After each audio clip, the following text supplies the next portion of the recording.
Thank you all for joining in our Beyond Connectivity podcast. I'd like to introduce Tudor from AdTech VOX, a company working at the intersection of telecom and advertising technology. Today, we're going to be talking about SMS and where SMS stands and how to evolve rich-based communication and what that means for both operators and brands. Welcome, Tudor. Thank you so much for joining. Thank you, Ryan. Happy to be here. I'm looking forward to the topic. It's an interesting one for us. Absolutely. So obviously we've been working together for many things and we're planning a lot of stuff. So, you know, what most people think about SMS is a very outdated system. What are your thoughts on where SMS is now and where do you think SMS messaging and using it as an advertising tool can lead us into where we can take it? That's an interesting point. I think I heard it a couple of times over past year or so. I mean, think about the SMS as being something that's universal. It offers universal accessibility, right? So that message reaches any phone in the world. I think it's an estimate of 6 billion devices that can be reached by SMS, right? So that's one thing, right? It's highly accessible. Yeah, exactly. Think about the reliability of it, right? So it's reliable. I mean, as long as the phone is on, it doesn't matter if you're on a 2G network, you'll still get the SMS, right? Then it's time sensitive, and then it has very high open rates and read rates. You don't need a data connection to get the message, get the information, right? You just need the GSM. That's it, done. And then it's used by so many companies as a security tool for security and authentication for those codes, right? Mm-hmm. So I think it's very much relevant. And the interesting part is that it's evolving. It can actually evolve into various other cases. Think about marketing and think about the web and the third-party cookies and the panic that's going over and all that part. And if you just go back to the telco and the SMS, I mean, the telco has deterministic data, reliable data, and the SMS just hits the spot. It reaches the user, right? So I think there's a lot to talk about the SMS. I mean, so from Vox's perspective, I mean, I know you're not a recent add into the Vox company, but you know, especially on the advertising side. But from the Vox perspective, you know, what has been kind of the overall trajectory of SMS over the last decade and stuff, and really, because the reason I bring it up as well is because I have a saying that I like to use, especially here, of chaos and uncertainty bring opportunities more than, you know, fear and things like that. The real entrepreneurs or the real people that change industries are doing so because they're using chaos as an opportunity in solving problems. So what's your perspective on that? Because I obviously shared some of that stuff with you, and I'm just really curious to expand on that a little bit more. Yeah, so I mean, globally, SMS has been one of the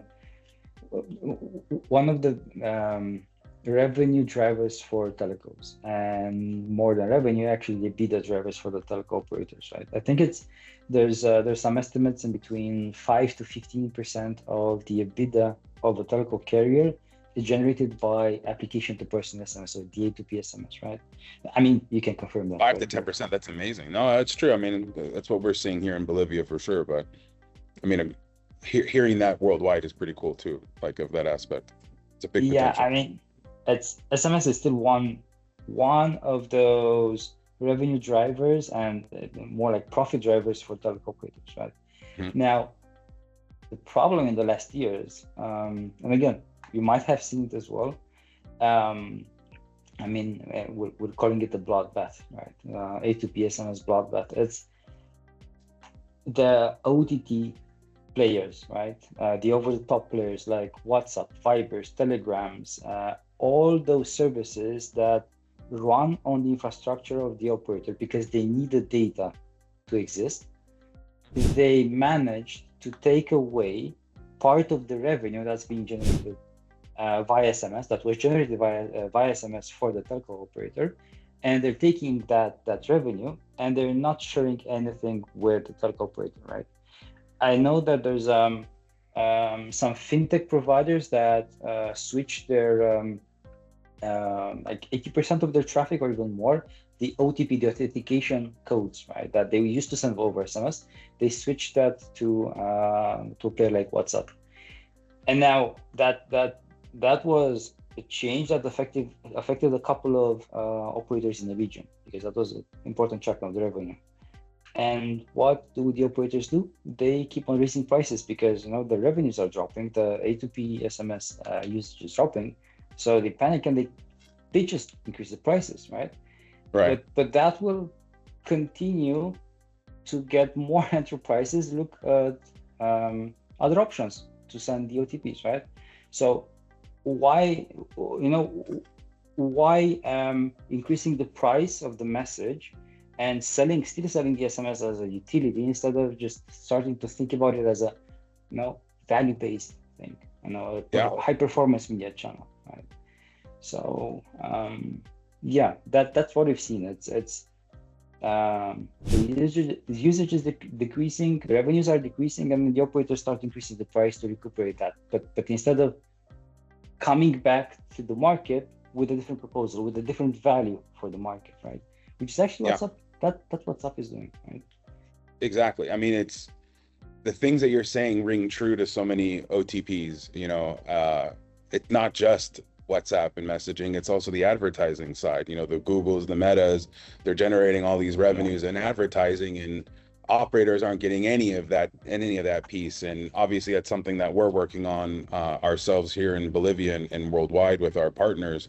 But it's the same for me. It's like kind of like the same ringing of the bell. Like, people are you can't connect to users without a mobile network operator because they need the devices, they need the traffic, they need the data. Correct. But yet from the operator side, it's like we're giving it all away for free. It's an entire freeway. It's not even a toll road. It's not even like, hey, and it's even some operators are going to WhatsApp and they're paying WhatsApp to message their customers because the customers are responding to that more potentially than others. And you have a tool that you can do that, but you're not even using it. So that's, so I can see that from all angles. And then, so kind of coming into like advertising side and what we could really do with SMS in the, the SMS Plus and rich messaging, how do you see that as a real growth for operators kind of moving forward and utilizing it similar to what we're kind of doing with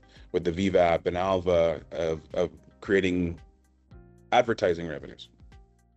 So that's a good point, and you hit the spot with the big players out there that they make so much revenue from just having data, right? So think about the Googles and the Metas, and now operators are in a very good position. I mean, I would say that they even have an unfair advantage with the first party data that operators have, and we can dive deeper into this one. But coming back to the message and to the telco's position, so besides data, now SMS, we all know it as being just 160 characters text, right? Mm-hmm. And think about marketing, right? Now brands, they use social media because they have data they can target, but there's also a format that they can show an image to the to the users. It's not just the text that they show. They show an image, at least an image. So they give a bit of a rich experience, right? Now on SMS, think about the SMS as just the text. It doesn't offer that. But what we've been working on lately is something that we're calling SMS Plus.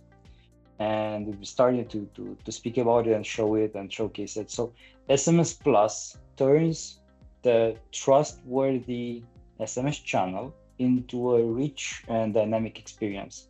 It's still an SMS, but it uses it can show an image, it can show some description, it can show some title, it can show the landing page URL, right? So immediately, instead of just sending out 160 characters of text, you're sending via the SMS channel, via GSM. You're still sending SMS, but it's a rich media SMS. And this is not RCS, right? RCS is a different thing. It's an SMS Plus, right? So this is a piece of technology that works on probably 80% of the phones out there. It's embedded in the operating systems of Android and iOS, and with our technology, we're just enabling it, right? So we're trying to bring more value to the SMS channel to be used as a marketing channel. So right. Well, because where I really see the growth of this too, I mean, especially from the marketing side, with my background in being in marketing for 15 plus years, static images have a great higher engagement than obviously text. But then even movement, simple movement, GIF movement, not full video. Obviously full video has higher engagement, but then you're dealing with bandwidth issues and a lot of limitations of how much really you can do video-wise. But just simple GIF movement, we've seen click-through rates just almost double realistically, because it's the eye catching, like that's what you're really trying to get, is that catching the eye of the user and seeing it. So on a social media platform, that was always what's worked better than anything else. So being able to bring that to SMS, I think no one else is doing that. So it's really revolutionary. And I think it's an immense opportunity for operators. Yeah, I mean, you've seen that on SMS Plus. So besides the image, we can also inject simple GIF images that have movement. They look like a video, but it's light in size. It's not a full-fledged 30 seconds video. So we're also enabling that on SMS Plus. What do you think about the potential of adding AI into that channel as a kind of like a salesperson into that SMS space, once they kind of see either the GIF or the rich message? Do you see that AI as a real potential in the future of where this can even get into and developing a very rich engagement with the consumer directly, where they can ask questions based on that product that they're 100%. Seeing? 100%. But that's the catch. I mean, you don't have a display channel or a video, right? In-stream, out-stream video that you're just pushing there. This is a conversational channel that we're talking about. So SMS is not one way. It's two-way, right? So imagine that you have a campaign. That campaign talks about whatever new brand or service that they want to promote, targeting the right users. And now these guys might have questions. So they are in a conversational channel, right? They could immediately engage and pop a question there. And then you have some AI agents in the back that have all the knowledge to reply, and then the ball keeps on rolling. So you get the users to engage even more with the brand, right? Continuing to be in that channel. Exactly. Yeah, because that's where I think you can't really get that engagement from a social media type of advertisement and things like that. So not only can you get that, convert SMS into something where you're seeing an image and you have a link to a landing page to create the sale, but then from there you can actually have a conversation with the client and really get a feeling for that. And then obviously with AI, being able to do most of that legwork, so you're not having a massive team of people doing that, I think is really really where I think this potential can get to and really surge past social media. Yeah, I mean, social media, just you click the ad, you get the landing page, that's it, done. It's a transaction, but this is conversational. You can start building some real conversations, right? Yeah, true engagement. I mean, really, conversation and stuff like that is the opportunity to the end customer to really trust the product and ask it's almost like virtual sales. If they're going into a store, they're talking to, hey, how's this TV? What's the pixel or the black grade and all these different things. And then, the opportunity here is not just having the ad there, but the conversation and asking questions about the product. And then building that trust to get that buy to happen in that, you know, because you have a window of a couple minutes that you have that engagement with the customer. And yeah, I'm really excited about the potential here for those types of growth, because it's where operators can't, you know, we can do something that the OTT platforms can't compete against. It's kind of unique for us, right, as an operator. Yeah, I mean, the unicity comes from not just from the channel itself, but also from the data. Yeah. So that's where you, as an operator, that's where you have the solid advantage in front of any OTT out there, right? So you have like direct deterministic data, first party data. It's just a matter of putting it together and start using it. Yeah. So from my point of view, obviously as an operator and a marketer, first party data, I say it's the most valuable thing that's in the market. I'd like your opinion on that as well, just from someone from the outside. So it's not like I'm blowing smoke up everyone's butt kind of a thing.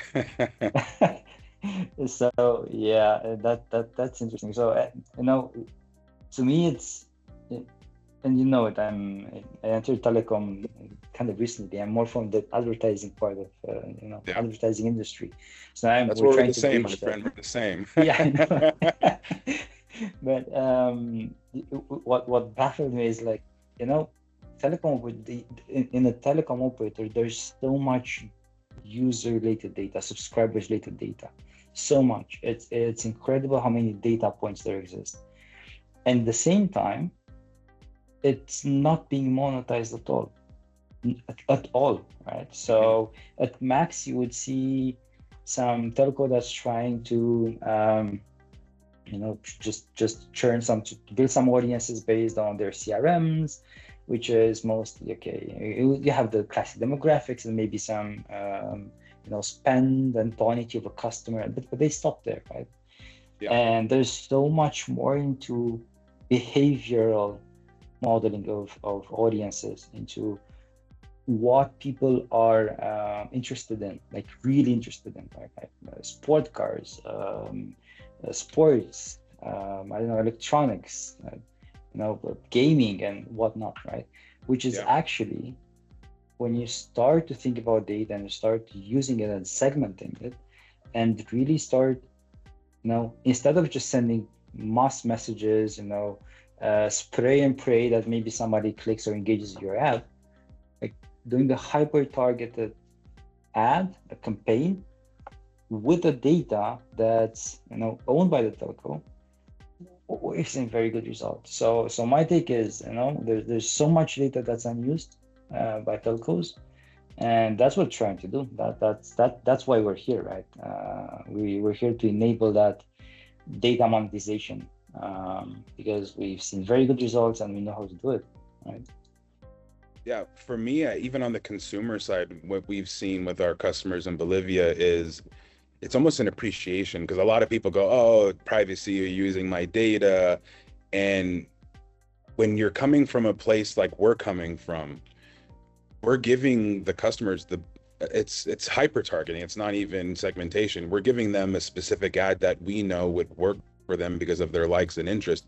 We're giving them potential deals that they probably wouldn't know are out there, because most people do spray and pray. They're branding. It's just, and that aspect is where I think we as operators and providers like yourselves can really showcase how hyper targeting isn't something to be afraid of. It's something actually to be welcomed, because you're going to get opportunities to buy something that you're not going to otherwise know because of that model.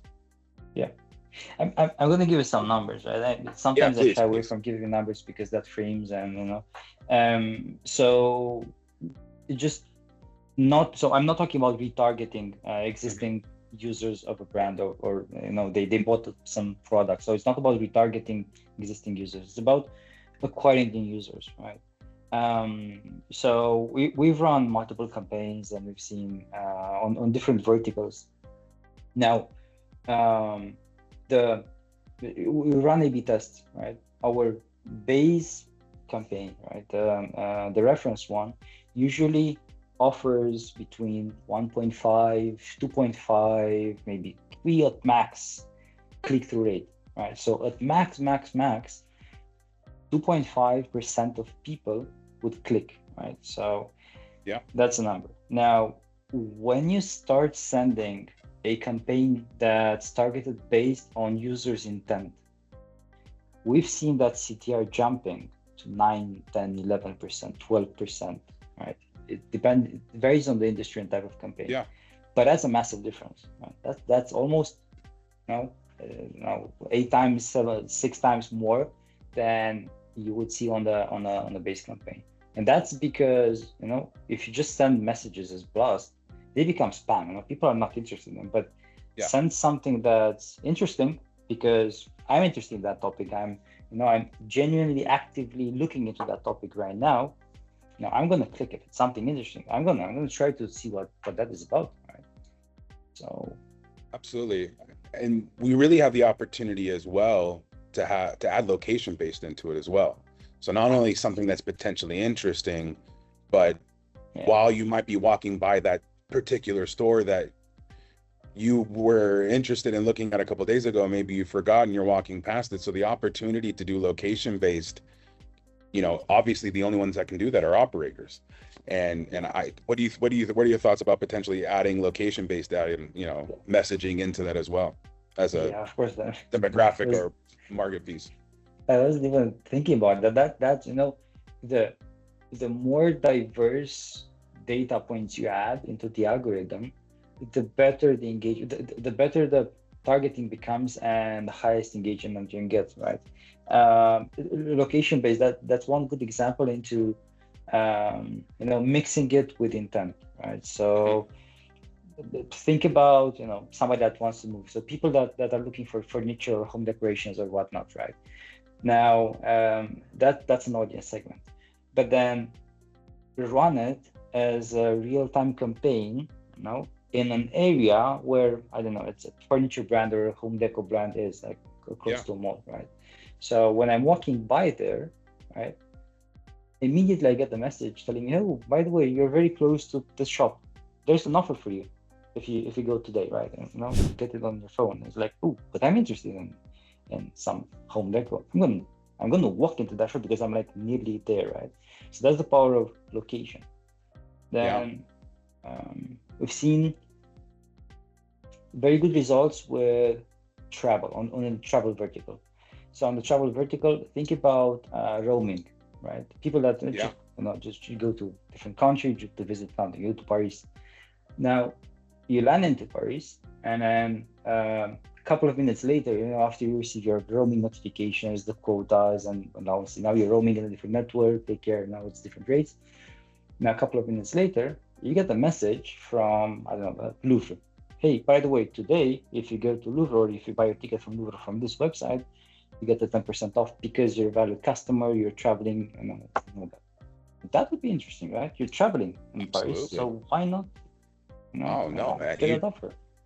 I mean, you're opening my eye right there. Just on that alone, just having the data of what restaurants potentially that person likes, and say, hey, here's some great restaurants recommendations for you. And building that into the you know, the targeting models, I think that would be amazing. Because when I travel, that's, you know, I'm looking, okay, where can I get my coffee in the morning? Where's a good coffee shop? Because I'm not, you know, depending on the hotel, like, you know, I need to, or a meeting time, where's my meeting at, and what coffee shops around there, or where's a good place for lunch if you're, you know, new to a city. Like that would be, that's a great point. I didn't even think about on that level of even while they're not in your home country, but you can, you know what their likes and dislikes are. That's amazing. Correct. And it's like having your own concierge, right? You don't start searching for things, you know, that concierge already knows that, hey, you're into, I don't know, Korean food and specialty coffee, right? So now you land somewhere, and then you don't need to search it. Maybe you don't even want to think about searching. You want to enjoy the view, and then something pops, hey, by the way, try these ones. We know that you're gonna like it because, you know, we've seen you trying something similar before. Exactly. So, I mean, really, I think potentially people watching this are like, this is amazing. It sounds so high tech. how hard is this to integrate? What is the process to do that? Is it difficult? Is it easy? Is it something that, any operator can do quickly? Like, what is the implementation process from Vox's point of view? So okay, that's a good one. First off, telecom companies are usually kind of slow, right? And slow elephants globally. So I say dinosaurs. My word's dinosaurs. I mean, I mean, it's either they're about to die or go extinct, or they're already fossils, and people are buying them up for nothing. You know what I mean? So yeah, and then there's a few exceptions, right? There's a few yeah, of exceptions to course. the rule that we've seen. So it's not about just implementing a tool that starts to run the models and build it. It's a bit of a process here, right? So if we're talking purely about segmenting and collecting data, that's probably the easy part, right? Just plugging in the pipes, start collecting data, and then we have all the models and all the AI engine already trained. It's just a matter of getting it with a new data set in a new market, with a new, it's culture related as well. And then you start to immediately get those audiences, right? Hyper targeted, loosely targeted, lookalikes, and all that. Now, from this moment on, it's easy to start just configure campaigns and then sending those messages out, right? But there's a prior step to this one, right? It's about the SMS channel, because we're still in a telecom paradigm, right? We're talking about targeting people and sending the information over SMS, be it with an SMS Plus, but it varies on the markets. The SMS channel sometimes is maybe by the users, it's not seen as trustworthy because they've seen spam, they've seen blast marketing messages. So what we do actually in Vox with our technology is we try, before running targeted advertising, we try to clean up the SMS channel as a whole. So we partner with operators. We bring in our firewall, and then what we do is reduce the spam to the minimum, right? So that's step number one. Make the SMS channel trustworthy again. Now, another thing that we do is we start optimizing the pricing on the SMS channel. So for the operator, instead of sending the messages in packages, but with the flat rate, no matter the type of the messages, we bring in with our firewall and our intelligence, we bring in AI that classifies and clusters the messages per the type of message. And think about authentication, think about notifications or service messages, and think about marketing messages, right? So we enable the operator with the same tool set that WhatsApp brings to the table, value-based pricing. So now it's, for the operator, it's easier to start monetizing the SMS channel differently. And then the last step, so we clean the channel. It's a different value proposition that the operator brings to the market, and now we enable the targeted advertising on top.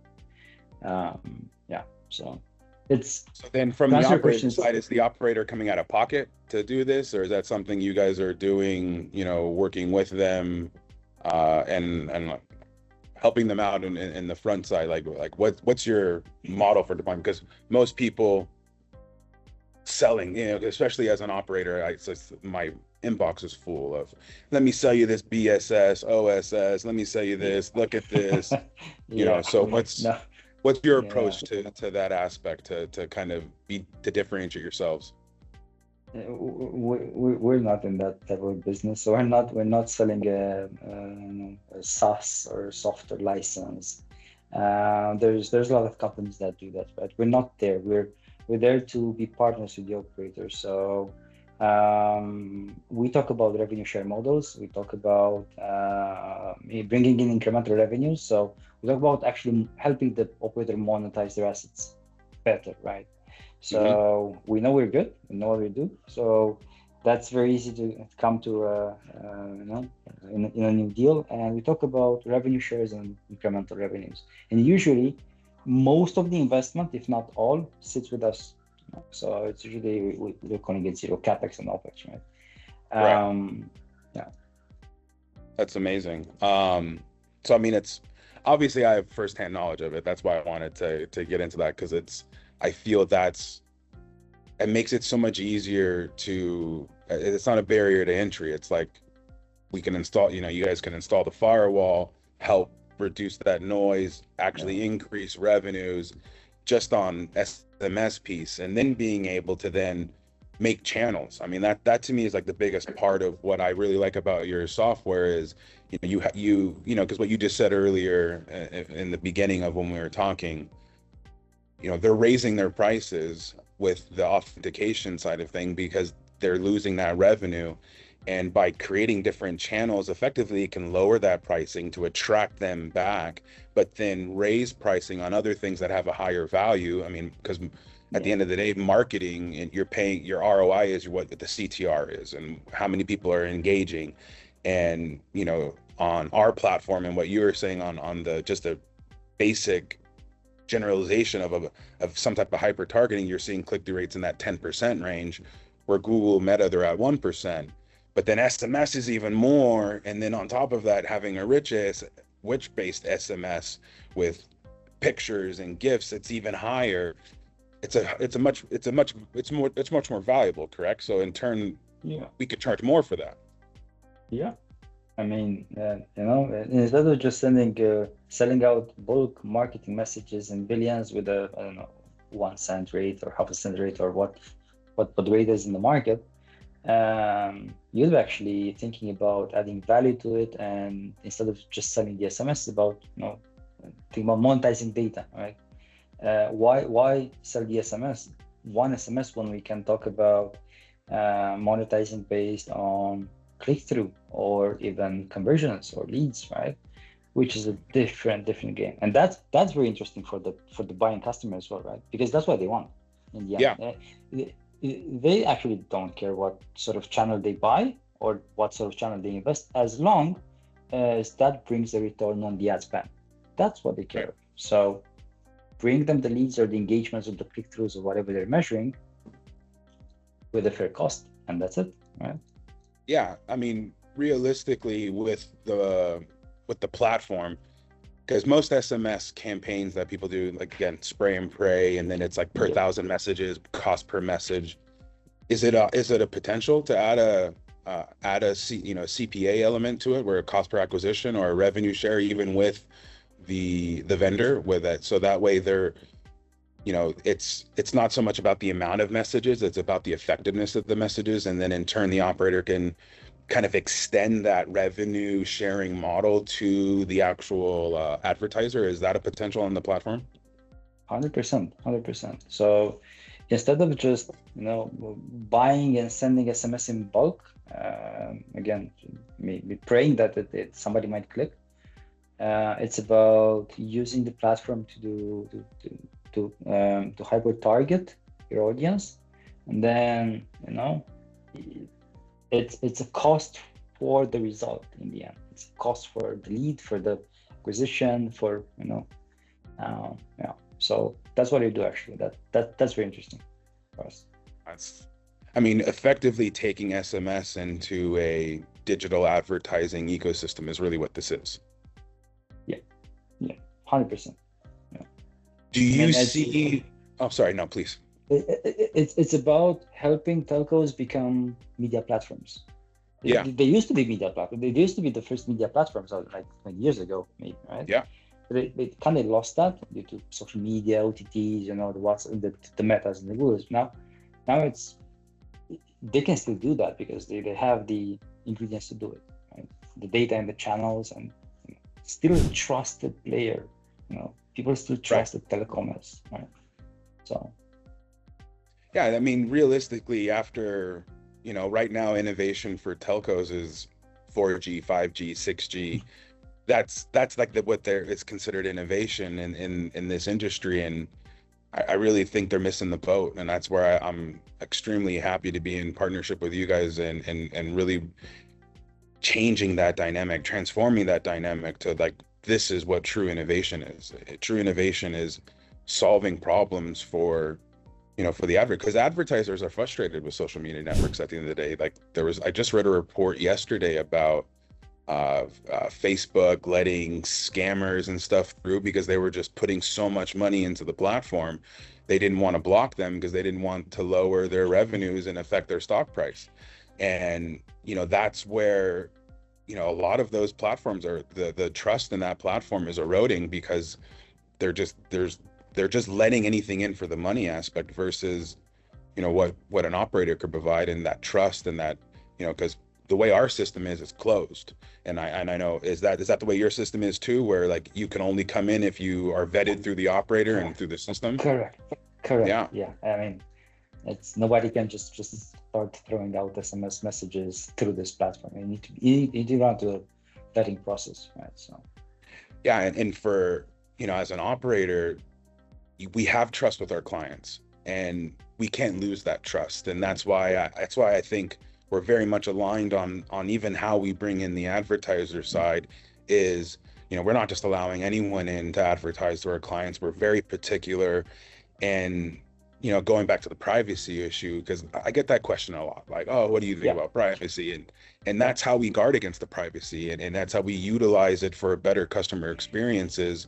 We're a closed door. You have to come through various checks to come in to the door that and the opportunity that we provide. And then from there, because we want our customers to trust the messages that they're getting, seeing the advertisements that they're getting, or the partnerships that we have, that they're not going to bamboozle them and take their money. Correct. And for the consumer, it's you want their inbox to be clean.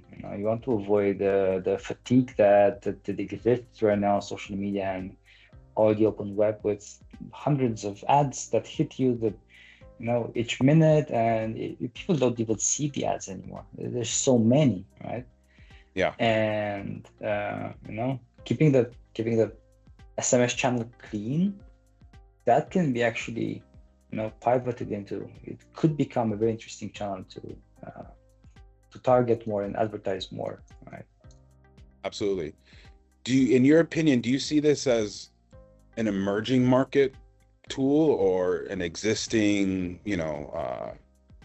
mature market type of thing, or both? I mean, is it either or is it something where emerging markets can get up faster, can come to, can utilize it for digitalization purposes, or mature market?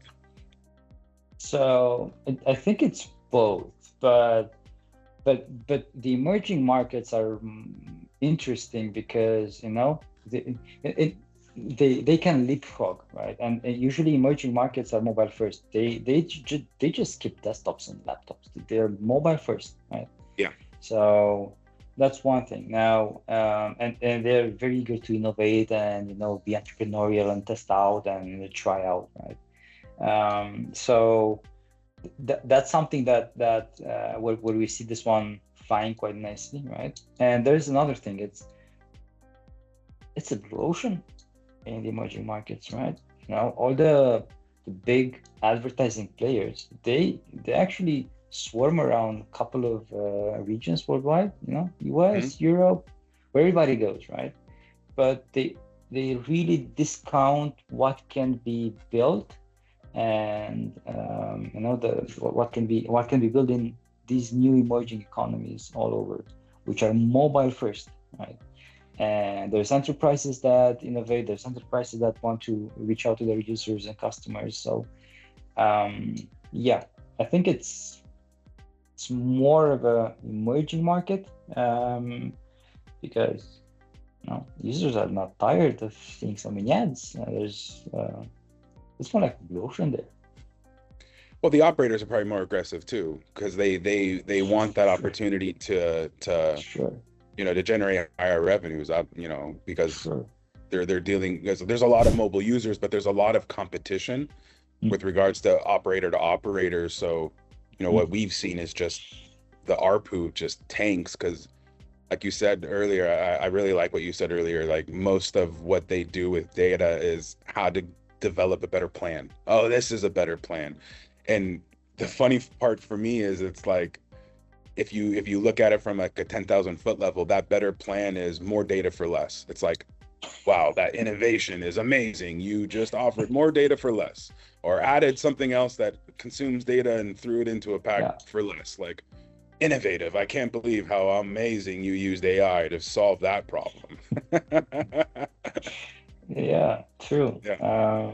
Yeah, but on this one, it's Yeah. you're actually innovating in Viva, and Yeah. we've been speaking about this approach as well. So instead of just doing a better plan with more data for less, how about subsidizing everything, right? And for the Exactly. consumer, and just giving it back to consumer in the form of in information that's useful for them because they have a direct interest in something, right?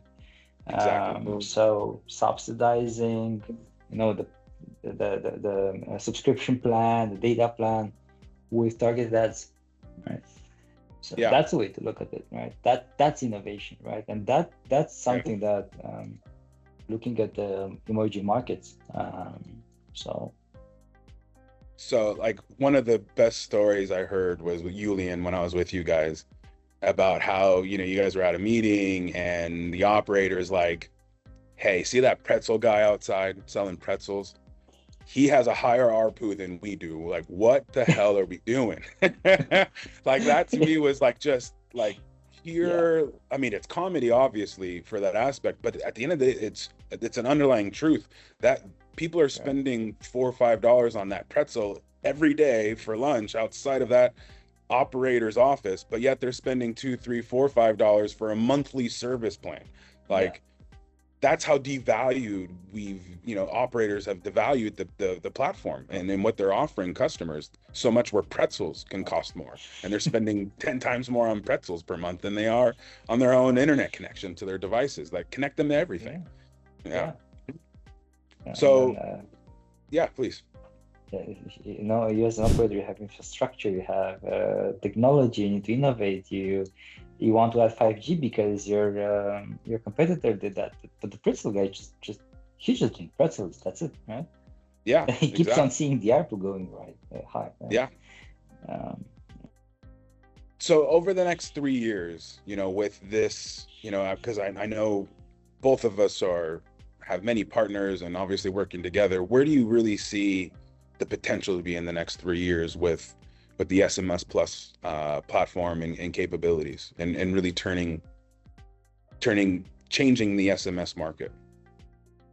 so the, you know the power sits in data first. So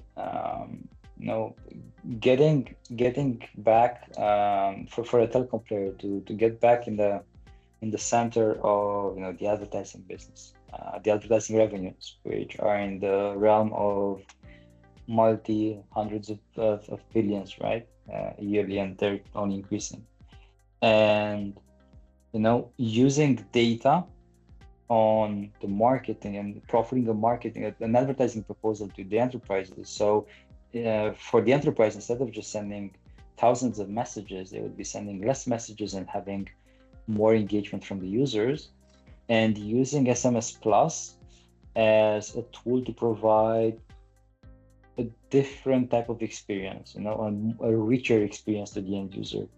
I think I think the path forward is very much into this direction. So data and the SMS Plus would probably take those SMS revenues back on a growing track. Yeah, I definitely see that too. So if there's operators out there listening, how can they get a hold of Vox? What's a good way for them to get a hold of you, connect with you, and to revolutionize their SMS capabilities? I mean, it's easy. It's just go to voxsolutions.co. That's where you find us. And then LinkedIn. We're quite verbose, so We publish blog posts and research with partners and use cases. So we try to explain what we see and what we do and the trends and how we can help operators out there. So you guys are just also reach out. at a lot of shows, because I do a lot of Yeah, speaking stuff, and I know you guys do too. So we see each other a lot at these things. So yeah, if it's not there, it's at least at what other? I mean, you guys are pretty much at every type of yeah, operator yeah. We are. engagement show and stuff. Okay, We conference. are. We are. Yeah. Yeah, I think it's probably more than 15 of them maybe across the year. So my yeah, colleagues are going in different regions just to meet and greet with partners and operators and yeah, absolutely. Well, Tudor, again, thank you for your time, your insights on this revolutionary platform that we're working on together, and for the future, my friend. Cheers. I look forward to it. cheers. Thank you for the talk. It was All nice. right. Thank you.